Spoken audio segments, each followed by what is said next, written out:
Hi guys, আজি আমি আপোনালোকৰ আগত এটা নতুন ৰেচিপি লৈ আহিছোঁ। আজি আমি বনাম মাংস চুঙাত দিয়া। চুঙাত আমি আজি মাংস দি বনাম। ইয়াতে আমি মাংস চিকেন লৈ থৈছোঁ। ইয়াতে আমি এটা পিঁয়াজ, নহৰু কেইফুটমান আৰু আদা, জলকীয়া, কেঁচা জলকীয়া এনেকৈ এটা পেষ্ট বনাই লৈছোঁ। ইয়াতে লৈছোঁ আমি অলপ মিঠাতেল ইয়াত দিবলৈ। আমি ইয়াতে নিমখ লৈছোঁ, নেমু টেঙা পিচ লৈছোঁ। এতিয়া আমি প্ৰথমতে পেষ্টটো বনাই লওঁ, মানে মাংসখিনি। তাৰপিছত যোগাৰ কৰি আমি ইয়াতে চুঙাটোত দিম। তাৰপিছত কেনেকৈ বনাওঁ চাই থাকক আপোনালোকে। এয়া আমি গোটেইখিনি ইয়াতে দি লৈছোঁ পেষ্টখিনি।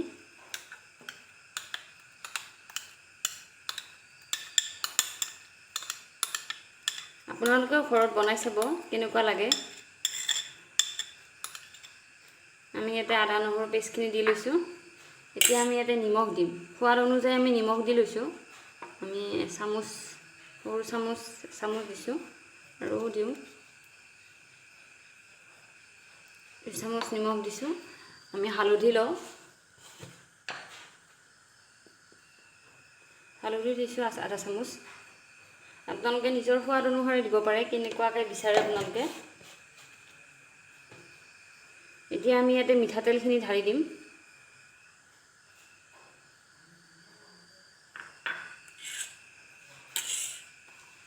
আৰু আমি ইয়াতে মছলা যে মই গুড়া কৰি থৈ দিওঁ এনেকৈ মছলাবোৰ। এতিয়া মছলা অলপ অলপ দিছোঁ। এয়া শুকান জলকীয়া গুড়া কৰি থোৱা আছিলে, এয়া দিওঁ এচামুচ। তাৰপিছত এয়া জিৰা গুড়া কৰি থোৱা আছিলে, এয়াও দিছোঁ এচামুচ। এয়া গৰম মছলা দিছোঁ। আৰু এয়া ধনিয়া। গোটেইখিনি মছলা আমি গোটেইখিনি দি এতিয়া মিক্স এটা কৰি ল'ম, পেষ্টটো বনাই ল'ম।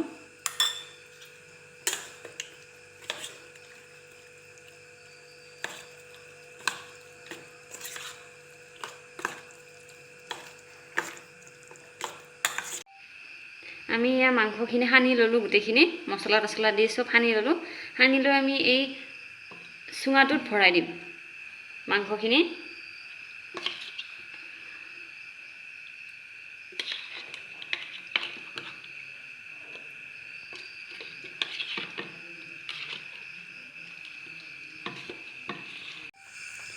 এয়া আমি চুঙাটোত মাংসখিনি সোমোৱাই দিছোঁ। মাংস সোমাই দি এতিয়া কলপাতেৰে আমি সোপা দিছোঁ। সোপা দি লৈ এতিয়া আমি এনেকৈ জুইত, বাহিৰত আমাৰ চৌকা আছে হিচাপে আমি এতিয়া জুইত দিম। জুইত দি এতিয়া আমি অলপ সময় ৰখিব লাগিব। যেতিয়া আমাৰ মাংসখিনি সম্পূৰ্ণকৈ হ'ব তেতিয়া আপোনালোকক আকৌ দেখাম। চাই থাকিব শেষলৈকে ভিডিঅ'টো। আমাৰ এই চুঙাত দিয়া মাংসখিনি হৈ গ'ল। এয়া জুইৰ পৰা আমি উলিয়াই আনিছোঁ। এয়া আপোনালোকে দেখিয়ে পাইছে চাগে, ধুনীয়াকৈ সিজি গৈছে মাংসখিনি। এতিয়া আমি বাতিটোত উলিয়াই লওঁ মাংসখিনি।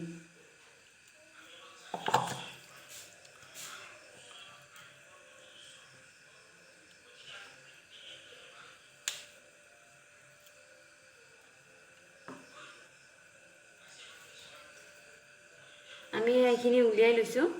আপোনালোকে চাওক ভালকৈ, দেখিবলৈ বহুত ধুনীয়া হৈছে মাংসখিনি। আপোনালোকে এনেকৈ ঘৰত বনাই চাব পাৰে কেনেকুৱা লাগে, খাবলৈ ধুনীয়া হয়। গতিকে চাই থাকক ভিডিঅ'টো। আৰু মোৰ ভিডিঅ'টো যদি ভাল লাগে লাইক কৰিব, শ্বেয়াৰ কৰিব আৰু চেনেলটো ছাবস্ক্ৰাইব কৰি দিব। Thank U.